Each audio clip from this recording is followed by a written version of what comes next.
Welcome to Your Thoughts, Your Reality with Michael Cole, the podcast that shines a compassionate light on the journey of veterans battling through life's challenges. Michael is a dual elite certified neuroencoding specialist in coaching and keynote training presentations, dedicated to guiding military veterans as they navigate the intricate pathways of post-deployment life. Join him as we delve into the profound realm of neuroencoding science, empowering these brave individuals to conquer universal battles, procrastination, self-doubt, fear, and more. Together, let's uncover the strength within you to re-engage with families and society, forging a new path forward.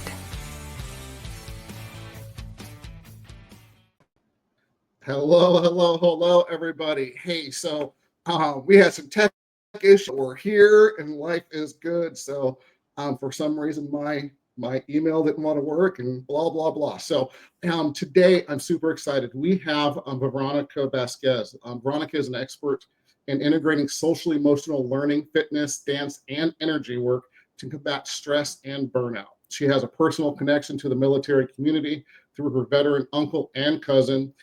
She specializes in holistic healing by combining mental and physical wellness strategies. And Veronica is passionate about helping individuals build resilience and manage emotions through movement and mindfulness. So super excited to have you on, Veronica. So tell us a little bit more about yourself, if you will, please. Awesome. Hi, Michael. Well, thank you so much for having me. I'm super excited to be here. Yay! So I am a person who is super passionate about helping people find their unique thing that makes them light up. So since I was a little girl, I remember that the one thing I always wanted to do in the world was unite people from different paths to just understand each other and see how valuable they are as a person. That was always and has always been, I don't think I've changed, what's been the most important thing to me in all of the ventures that I do. I started at a really young age dancing. I love dancing, and that has taken me down a path of teaching entrepreneurship, training instructors, to fitness, and just exploring different ways of supporting people through fitness, and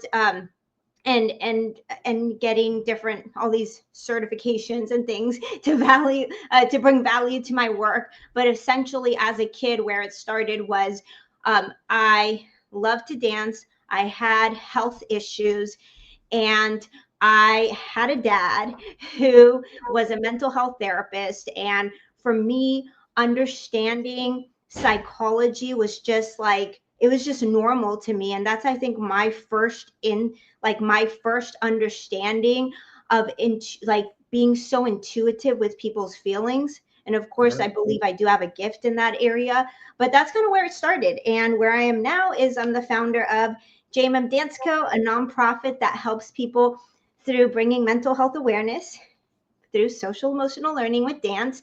And I'm also the founder of Elizeron, which is a company that combines everything that I do, from selling curriculums to teaching, training people in the dance and fitness world. Fantastic. I love that, and here's the thing, right, is I don't really dance unless I have a little tequila, then I think I can dance, right? But all jokes aside, it is so freeing when you just move your body, and it's so good for our mindset and our emotion, etc. So it's super cool that we have you on here. So thank you for being on.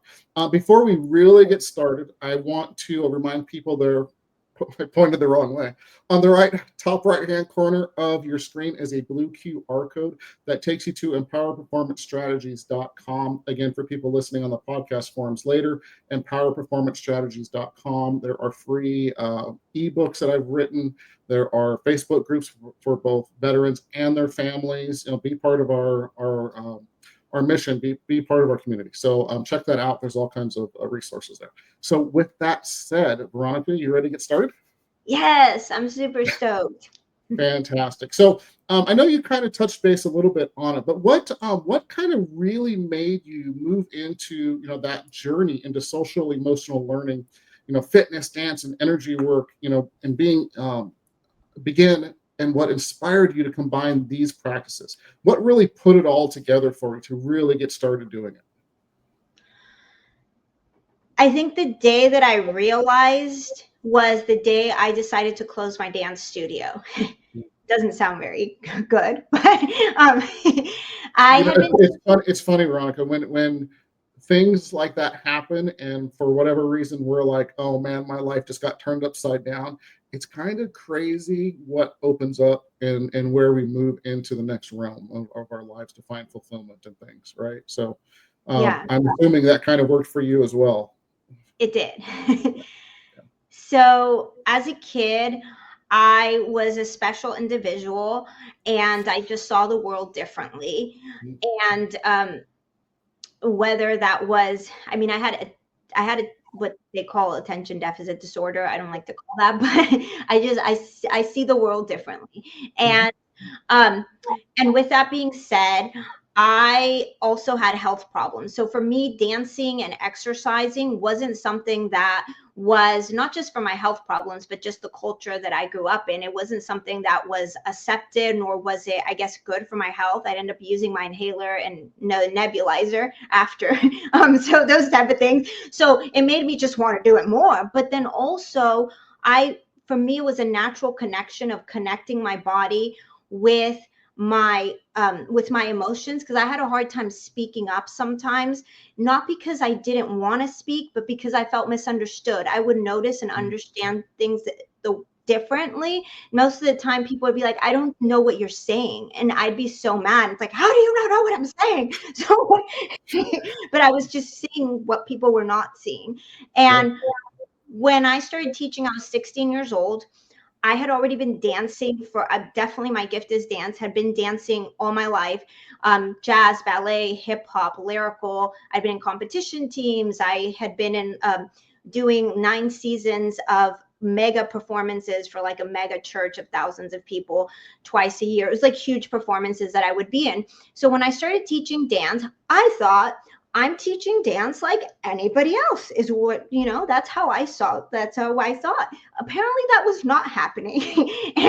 and so 5 years later, after running my studio and working with kids of at-risk youth, special needs students, or in like individuals with different abilities, and like people with that had mental health issues happening, who were coming to my dance and fitness classes as an avenue for healing rather than for skill.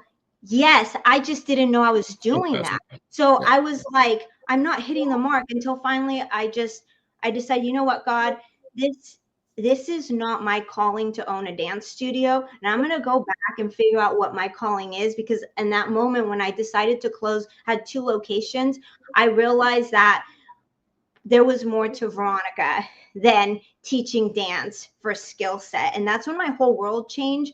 And I started going into a very different path and understanding what my gifts truly were. Yeah.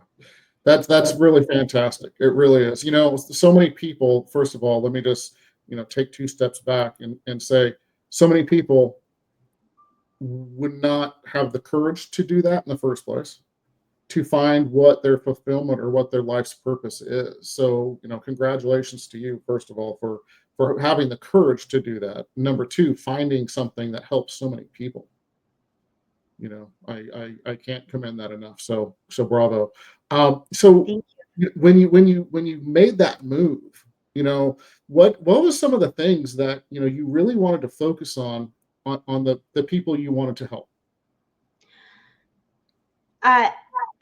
I recall people when they were coming to my classes or programs, one of the things that would be said regularly was, you just have so much energy. When I come into the class with you, I feel like a different energy just comes into my body. And at first I Right. was like, oh yeah, I was really young. I would think at first. It was just after a while it started to click with me. Well, this is not what we're talking about.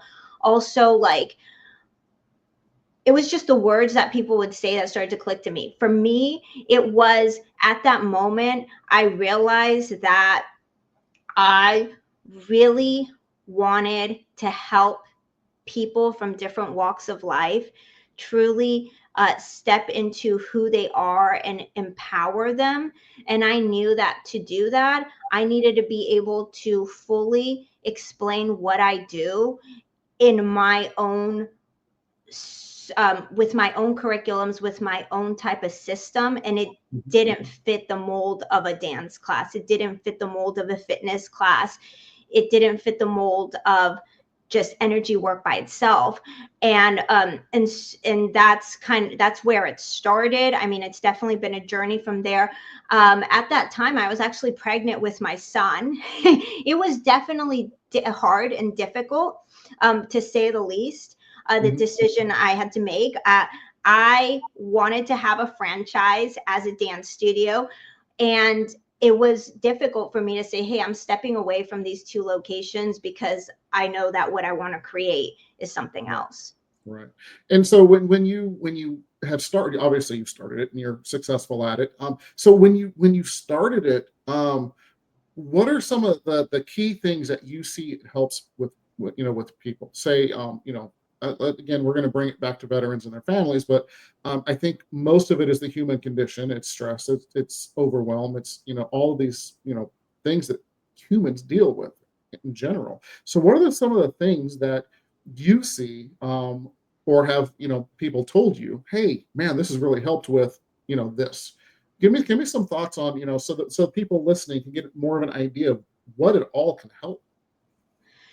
So what people are saying that is helping with the way that they view themselves, the way that kids, I work a lot with kids. So a lot of the kids can express their emotions differently when they showed up. They can label how it is that they're feeling as opposed to before they started working with us. They could be feeling angry and say, I'm happy, or whatnot. And just being able to label the emotions, and parents saying, hey, I'm even like, because it takes a while for people to recognize what's going on. But what I hear from most people when they don't recognize what's going on is, your dance class is very different than my kids go to other classes. My child leaves very confident here and is so happy, and is just saying that they want to, like, at home want to be dancing like Miss Veronica, but what I'm seeing them do is like teaching us or building, or like just looking really confident. I didn't see that before they started coming to your class. What adults will say is, I feel so much more confident. I feel like I understand how my body and my mind are connecting, as opposed to, I didn't recognize before, being self-aware of, a lot of times I'll say they'll say I had a leg condition, or I have like arthritis in my hands, and I didn't really recognize how much power I actually have to to heal, from the pains that I'm feeling, and how much they're tied to emotion. And those are the feedbacks that I get, that people recognize and understand that many of their, like, once working with me or working with our programs that we have, that their pain in the body, how much it's connected to the mental situation that is going on in their mind, whether it's a trauma, whether it is a feeling that they've maybe, some people have depression for so long, they don't even recognize that it's not normal to be depressed. Yeah. Right. Yeah. It becomes part of their identity, literally. Right. Yeah, absolutely. So give us some thoughts, if you will, on science behind body movement, that connects into the emotional and the mental, mindsets, and how the hormones, well, you'll discuss it, but I'm just going to say what I'm going to say, the hormones and things that are released when we move our body and change our physiology. Tell us, some of your thoughts on how that really connects. It connects tremendously.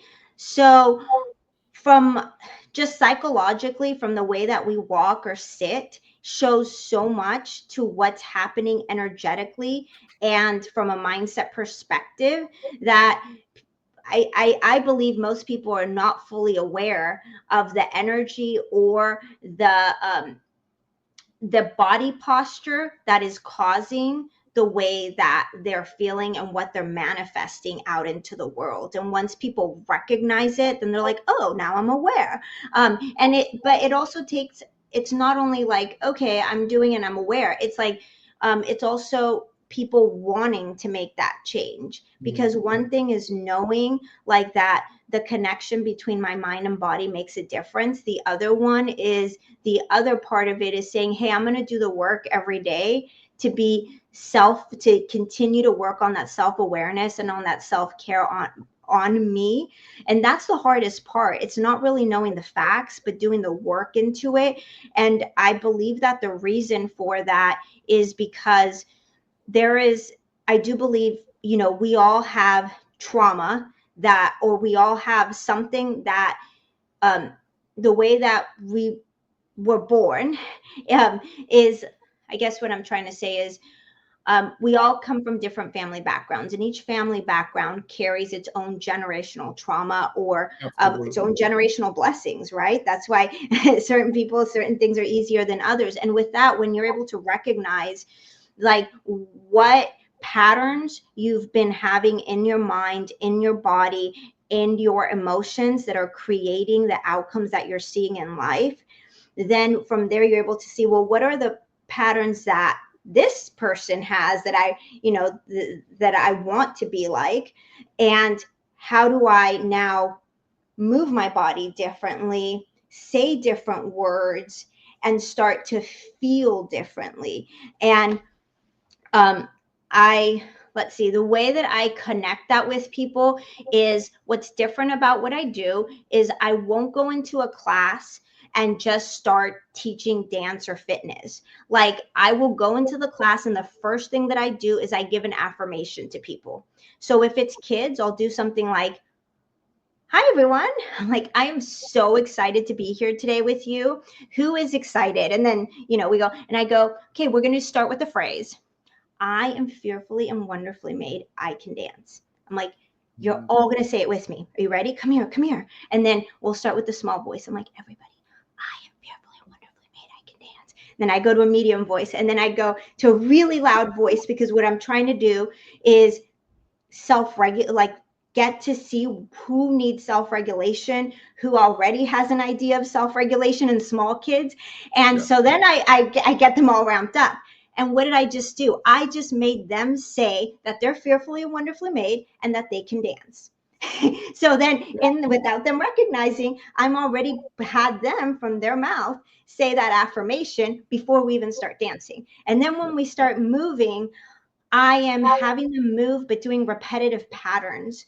There's a whole thing to what I do. If it's adults, I start off with adults by giving a phrase to them of confidence, usually gets most people super uncomfortable. And then I start with patterns of movement that'll throw off from one style to the other, but that have a mind body connection to where people say, oh my God, I feel like I had a mental workout, not a body workout, because we're playing around with patterns. Because what I want the body to do is I want that muscle memory for people, so that they're not just following my body because I said so, but that their body is, I'm starting to cue them without them realizing it, so that their body's starting to be curious of oh wait, I don't know how to do that.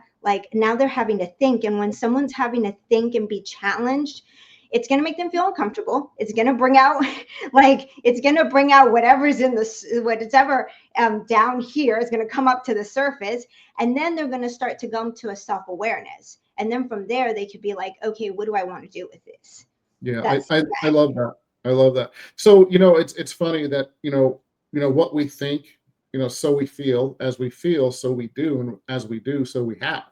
And it's literally something that we learn in neuroencoding. And it's literally the thought process to doing, and how you feel, etc.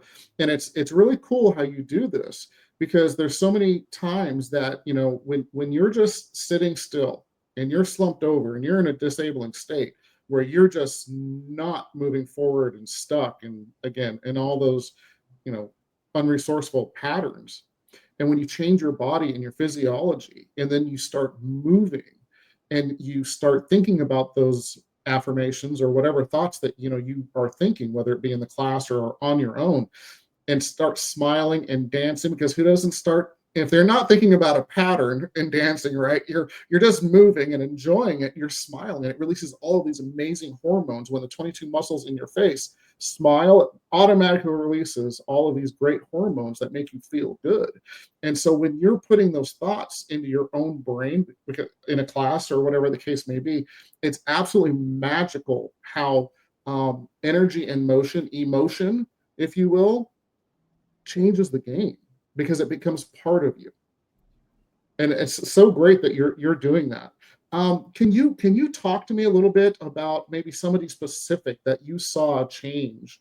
It can be, you know, kid, please don't use their name necessarily on here, but a kid or an adult, whatever the case may be, your husband, you, whatever the case may be, but of somebody that you saw, you know, a beautiful change in from being in one of your classes or some of the things you teach. I'd love to hear that. Yes, and actually, I'll put it in the link below.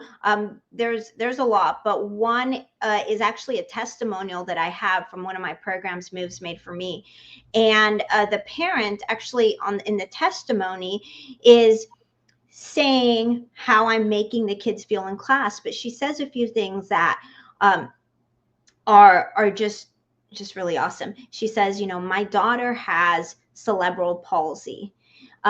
And with cerebral palsy, her muscles don't always like move when they want to move. When she wants them to move, there's just like that disconnection with the brain, right? She says, and in the testimonial, she talks about how my daughter's been in a lot of different classes, and she usually was feeling self-conscious, and she wasn't able to do the exercises. In Miss Veronica's class, I've seen a tremendous change in her ability to move, because the way that she's being talked to, Veronica's talking to her, and she says in the testimony, not just my daughter, but all kids, into their abilities, not into the disabilities. And this specific class was a class with kids with disabilities.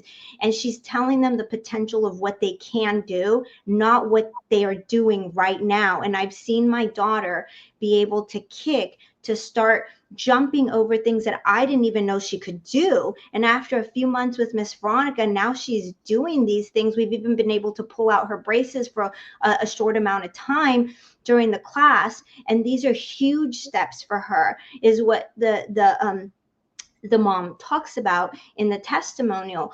And that example is one example that I've heard so many times with students with disabilities, that teachers will also mention this student wasn't able to do this 3-step follow of a movement before, and now they're able to. Or for me personally, I stopped following what I was told in dance classes. And that was due to my, I had a teacher in college. She changed the way I saw and viewed dance. I remember stepping into the room, and I was so caught up in, like, I have to have specific dance steps. Right. And I need to look a certain way, and I need to remember the movements. And I didn't view dance that way. I have a hard time counting. So I'd be so self-conscious. And so she did modern dance.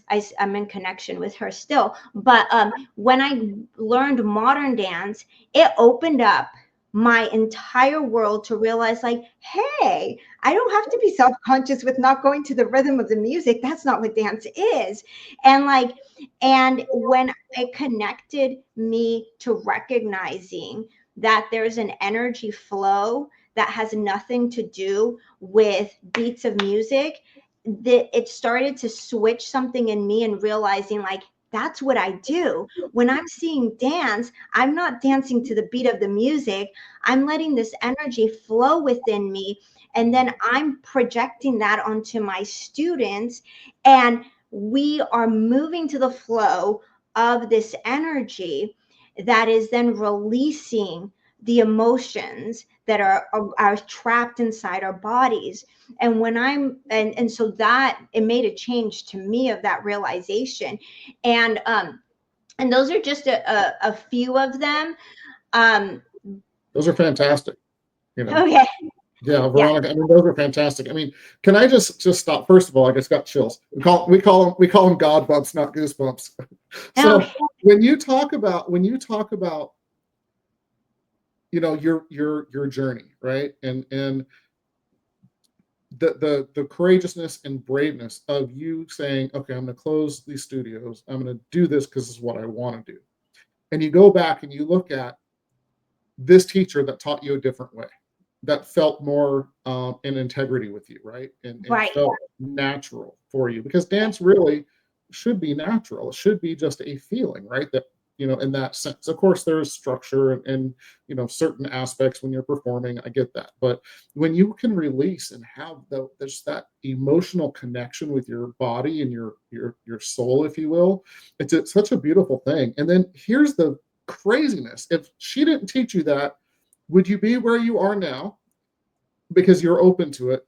And that little girl and all the other kids that you're changing their lives, both now and they're teaching it to their parents and they're teaching it to other people. How amazing is the work you're doing? I mean, bravo. It's fantastic. Absolutely fantastic. Thank you. No, I don't think I would.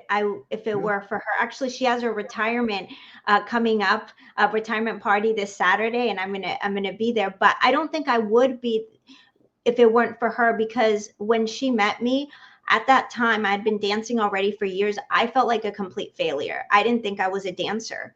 Yeah. And because of her, I actually entered the university's dance company, and I was with my studio at the same time and everything. As the first freshman in the dance company, which was unknown, because she was really able to tap into my, like, helping me see the uniqueness of my talent, because Yeah. I couldn't see it. All I could see was, I'm a failure. I Yeah. can't remember dance steps, and I dance all day, 3 hours a day, for all these productions. I still can't get it right. What's wrong with me? And like, that's all I could see in my head, because I wasn't seeing that I have this gift of helping people release energy. And that the way that I do it is through movement. I didn't see that. All I saw was a failure that couldn't count to the beat of the music and couldn't Yeah. remember what I do if for the sake of it. And I was so self-conscious of it. Actually, though, it took me years afterwards. It's not like it was an aha moment, right? When it was like, God was working in my life for years, in that healing of me recognizing it, and healing through my own students, of being able to stand in front of people and be okay with myself that I don't remember my own dance steps. Because years later, it came to me that if I'm doing energy work, the energy is not counts. It's not the same. So Right. if I'm moving with the flow of this energy, which is why I don't remember the dance steps, because I'm dealing with different energies in the room. And I'm actually very talented, because I can, like, on the spot choreograph like there's no tomorrow to different dance and fitness. And when I started saying that to myself and recognizing that in myself, then I was really able to step in and be like, hey, I'm proud of who I am. I'm confident in what I do. And this is what I bring to the table. And it's like nothing you've seen before. So I'm going to help you. And when I wasn't in that, then of course, it's like if you're giving an apple to someone that wants an orange. And yeah. Totally. Totally. So, hey, so when we're done with this, and we're at the end of the show, and it flew by, but I want to give you some tips for you and your students. There's some neuroencoding tips. So just we'll talk after the show. So, Okay, um, perfect. so really quick, how do people reach out to you if they're interested in learning more about what you do? info@jmmdanceco.org is our email. JMM Dance Co is a nonprofit. They can look up at JMM Dance Co online. Also, just a quick thing. I just recently authored a journal that is a mindset journal for kids. And we do have, through our nonprofit initiative of getting these books into as many schools as we can in California. So we're definitely looking for people who may want to donate, buy one book, and it gives a book free to another kid. It's a wonderful book that helps kids understand the practices of journaling. And at Veronica Vasquez Garcia on Facebook or on Instagram, and just my site, veronicavasquezgarcia.com. Those are ways to connect with me. Absolutely love it. So, and if you can, please feel free to all of our social media, go in there and put all your information in there later on, when you get a chance. The more we can help your mission, we're in on all cylinders. So please put your info in there. And then if you can give 3 simple tips to get veterans and their families further faster. 3 tips that I have is, 1, get a paper and write down all the qualities of who you are.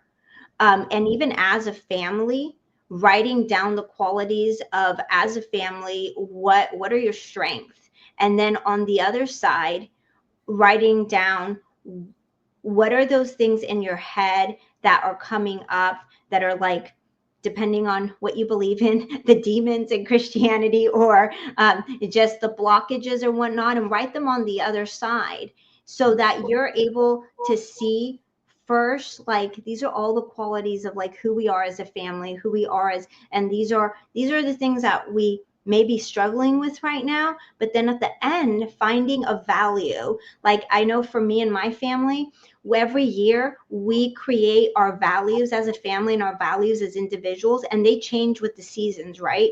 And when we can have that in front of us and see who we are, then regardless of what season we're going through and what trauma we may be, like, going throughout the moment, then when we have it on paper, we're able to see. So that's number 1. Number 2 is taking walks in the mornings, and just allowing yourself to be able to be fully in the presence of this moment right now. And then tip number 3 is to take time to really release things that if there's memories, if there's things that keep coming to you, that's a signal that's something that's a trauma or something you haven't released. So especially if you're going through I have a hard time with my words sometimes, but PST, and you're having, like, memories that come up of trauma of whatever that was, being like I said, being able to recognize, like, this is not just one passing thought, but this is something that I need to work on to release it, because it's not who I am. That's fantastic. And with PTSD, I think you're trying to say PTSD, right? Yes, that's yeah. Well, I knew. So a lot of times, with that trauma, the trauma generally happens once, and we relive it because it gets stuck, because we haven't processed it and released it with a different definition. PTSD can be helped, removed, released, if you will, when you find a new definition of what it meant to you, and then your brain can actually release it. And so that's an absolute great tip. Lean into that, and do some work on it, because it keeps coming up. Absolutely love it. Veronica, you're absolutely fantastic. Thank you for being on the show. As always, I always tell people that time is the most precious resource we have as human beings. We do not get it back. So thank you for spending some of your time with us and some of your minutes of your life with us. Really appreciate it. Thank you, Michael. Thank you, everyone. Absolutely. And everybody, we're out of here. Bye. Thank you for joining us on another insightful journey of Your Thoughts, Your Reality podcast with your host, Michael Cole. We hope the conversation sparked some thoughts that resonate with you. To dive deeper into empowering your thoughts and enhancing your reality, visit empowerperformancestrategies.com. Remember, your thoughts shape your reality, so make them count. Until next time, stay inspired and keep creating the reality you desire. Catch you on the next episode.